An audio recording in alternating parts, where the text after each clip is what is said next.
Welcome back to New Day. A new book is giving us a behind-the-scenes look at controversial North Korean leader Kim Jong Un and his rise to power. The Great Successor was written by Washington Post Beijing bureau chief Anna Fifield, who over time has had exclusive access to many in Kim's inner circle. Anna joins me now. How are you? I'm good, thanks, Margaret. What an interesting book. And first of all, how did you get access to write about this man? Right, well, I set out to meet everybody who'd ever met him. So I found a Japanese sushi chef who had cut up fish for Kim Jong Un when he was a little boy. He knew him when he was 6 or 7 years old. I tracked down his aunt and uncle, who were his guardians in Switzerland. They were posing as his parents while Kim Jong Un went to school there. And they defected to the United States, actually, 20 years ago. And then after that, I just sought to meet everybody who had met him after he became the leader of North Korea, including people who had partied with him in Pyongyang as part of Dennis Rodman's entourage. Okay, that blows my mind right there, just the picture. And so in that, you learned about not only his childhood, but family things, personality, and you say he's not a crazy guy. Right. I mean, there is this perception of him as this kind of cartoon character, Dr. Evil kind of dictator. And certainly he is very brutal and ruthless, but he has survived 7.5 years as the leader of North Korea. He could not have done that if he was crazy or irrational. So in the book, I describe how he's approached the job very kind of methodically, strategically. He has instilled a lot of loyalty in the top of the regime, people who keep him in power, but also a lot of fear. I mean, this is a man who had his own uncle, his own half-brother killed. I was just about to ask, were the family members you interviewed frightened, given that he's actually had relatives murdered? Yes, and there's one woman, she was the cousin of Kim Jong Un, the brother who was killed, who has been living in hiding for 25 years. And I actually found her, and I met with her husband, and he said, you know, listen, her real brother was assassinated by this regime. Her, quasi-brother, her cousin, was assassinated by this regime. She just can't put her head up above the parapet. So given all of that, how do you explain or think about the way in which the U.S. is engaging with North Korea at this point?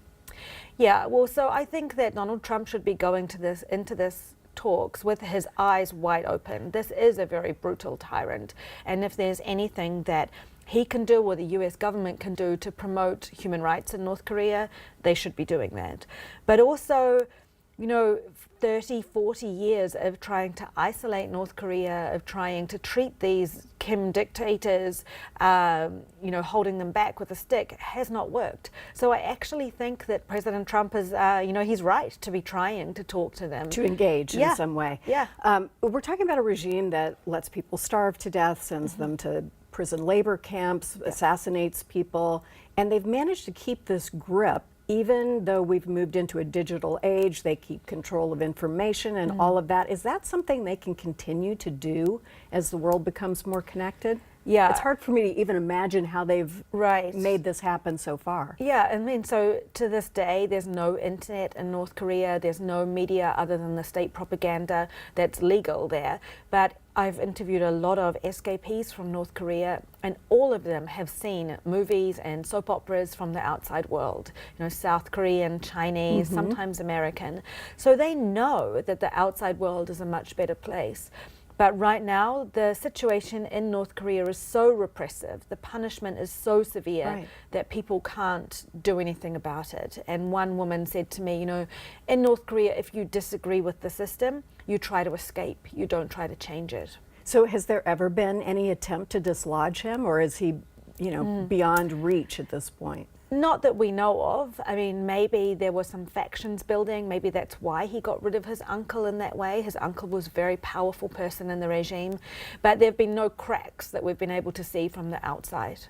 You obviously are based in Beijing, as we mentioned. So what is your take on the tariff situation that we're in now, and how is that covered in China? How do the Chinese people who are consumers of news feel about what's going on? Yeah, so the tariffs are having an impact. China is a big exporting country, manufacturing country, so it does hurt China. But there is this narrative that's really taken hold in China. It's put out by the government, but many people believe it, that this is all part of an American effort to keep China down, that America does not want to see China advancing and prospering and rivaling American power, and so that this is all about containing China. This has nothing to do with trade. And it's surprising to me that even very sensible and well-traveled people do actually believe this.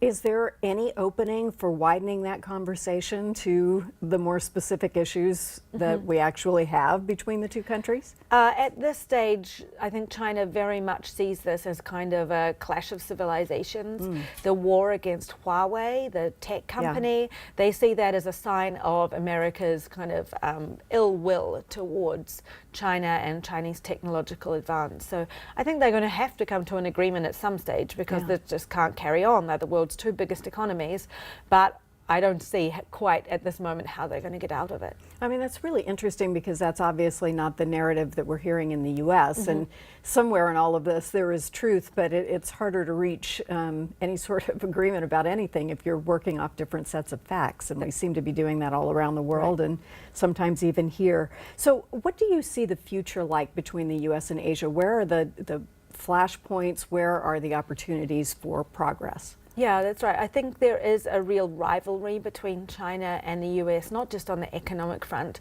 but on the military front as well. So we see that in the South China Sea, where China has built a lot of new islands and is really trying to militarize that area and take control of it.